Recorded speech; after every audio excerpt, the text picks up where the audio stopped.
Helmut Karl Bernhard, comte von Moltke, né le 26 octobre 1800 à Parchim, mort le 24 avril 1891 à Berlin, est un maréchal prussien qui a servi comme chef du grand état-major général de l'armée prussienne, notamment pendant les guerres contre l'Autriche en 1866 et contre la France en 1870 à 1871. Arme du comte von Moltke. Officier danois, Helmut von Moltke est issu d'une famille de vieille noblesse mecklembourgeoise. Fils du futur général de division danois d'origine allemande Friedrich Philipp Victor von Moltke, 1768 à 1845, et d'Henriette Sophie Pachen, 1776 à 1837, il passa son enfance au domaine de Gnewitz, puis à Lübeck. Son père, entré au service du roi de Danemark en 1806, plaça ses 3 fils aînés en 1811 comme cadets à l'Académie militaire de Copenhague. L'enfance d'Helmut von Moltke fut marquée par la sévérité. Moltke obtint en 1818 son brevet d'officier et servit d'abord dans le régiment d'infanterie d'Oldenbourg stationné à Rendsburg, où il manifesta rapidement ses dons et ses grandes ambitions.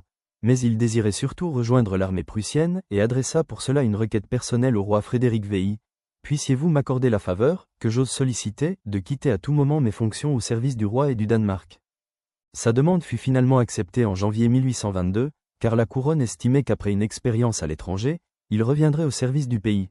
Mais la Prusse offrait alors à un jeune officier bien d'autres perspectives. Versé au 8e régiment d'infanterie de l'armée prussienne stationné à Francfort sur l'Oder comme simple lieutenant, il suivit les cours de l'Académie de guerre de 1823 à 1826, devint adepte des thèses de Karl von Clausewitz dont il dira que 3 livres l'ont marqué, la Bible, l'Iliade, de la guerre de Clausewitz, 3. En 1833 il est affecté au grand état-major général. Conseiller militaire de l'Empire ottoman. En 1835, il obtint un congé pour effectuer une mission d'observation à travers les Balkans. Sur invitation du ministre ottoman de la guerre Husrev Pacha, il exerça de 1836 à 1839 comme instructeur de l'armée ottomane. Il visita Constantinople, les côtes de la mer Noire, les monts Taurus et le désert de Mésopotamie, avant de prendre part en 1838 à une campagne militaire contre les Kurdes. Au mois d'avril et mai 1837, il accompagna le sultan Mahmoud II à travers les principautés danubiennes. Il y dressa les plans d'une fortification de la frontière avec la Russie. 4 des fortifications qu'il conçut furent aménagées le long du Danube, dont la forteresse de Silistra. En 1838, l'Empire ottoman se sentit suffisamment fort pour reprendre le combat contre l'armée égyptienne de Mehemet Ali et son fils Ibrahim Pacha en Syrie. Moltke prit part à l'une des campagnes et assista à la déroute des Ottomans à la bataille de Nizip le 24 juin 1839. Il publia son compte-rendu de mission en 1841 aux éditions Ernst Siegfried Mittler de Berlin sous le titre « Lettres sur mes charges et occupations en Turquie de 1835 à 1839, 4. De L, homme malade de l'Europe, il écrivit « Ce fut longtemps la tâche des armées occidentales de contenir la puissance ottomane. Il semble que la préoccupation de la politique européenne soit à présent de retarder son déclin. » À son retour en Allemagne, Moltke fut promu commandant et nommé en 1846 aide de camp du prince Henri-Charles de Prusse à Rome. À la mort de ce prince, il reçut le commandement général de la frontière du Rhin.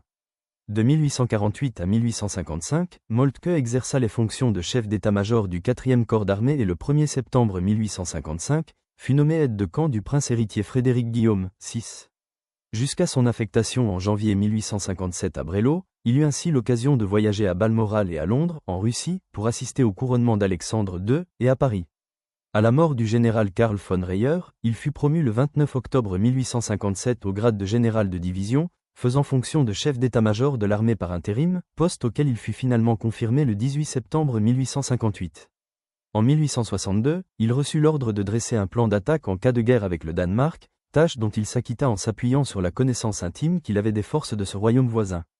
L'état-major prussien, né des réformes prussiennes adoptées pendant la campagne d'Allemagne devint, à partir de la création par Guillaume Ier du Conseil du roi, le 2 juin 1866, non seulement le laboratoire de la pensée militaire mais aussi un organe politique à part entière.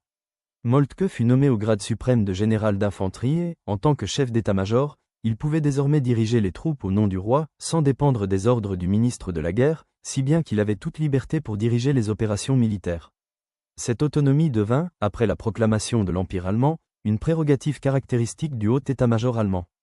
Moltke passait pour un stratège génial, et il joua le premier rôle dans la préparation des campagnes de la guerre des Duchés, 1864, de la guerre austro-prussienne, 1866, menée contre l'armée de la Confédération germanique, en particulier de l'Autriche, Bavière, Saxe, Hanovre et électorat de Hesse, et enfin dans la guerre de 1870. Poursuivant les idées de Karl von Clausewitz dans son fameux testament, Il utilisa à chaque fois le chemin de fer militaire, dont il avait reconnu toute l'importance pour la projection de grandes masses de soldats. Il dirigea en personne les troupes à la bataille de Sadowa contre l'Autriche. Après la guerre victorieuse contre la France, il insista pour que l'Allemagne annexe l'Alsace et la Moselle lors du traité de Francfort en 1871. La couronne lui accorda le 28 octobre 1870 le titre héréditaire de comte et le 16 juin 1871 la dignité de Generalfeldmarschall. Il bénéficia en outre d'importantes gratifications financières et conserva le poste de chef du haut état-major jusqu'à sa retraite, le 9 août de l'année des 3 empereurs. Moltke fut élu en 1867 député conservateur du Reichstag de la Confédération de l'Allemagne du Nord, pour la première circonscription de Königsberg, puis en 1881 doyen de cette assemblée. Il était depuis 1872 membre de la Chambre des seigneurs de Prusse. Moltke et Bismarck furent les maîtres d'œuvre de l'unité allemande, Moltke sur le plan militaire et Bismarck sur le plan diplomatique et politique. Bien que Moltke eût reçu en 1871 l'immédiateté impériale et qu'il eut en théorie la possibilité de faire approuver ses décisions militaires par le haut commandement, le Reichstag et le chancelier, il n'hésita pas à rejeter la doctrine du « primat de la politique » de Bismarck.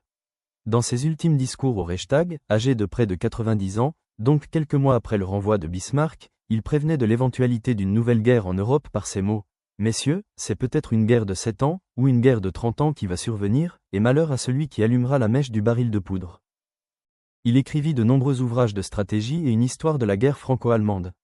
Les enregistrements sonores de la voix de Moltke, réalisés au mois d'octobre 1889, sont sans doute à ce jour les seuls d'un individu né au XVIIIe siècle.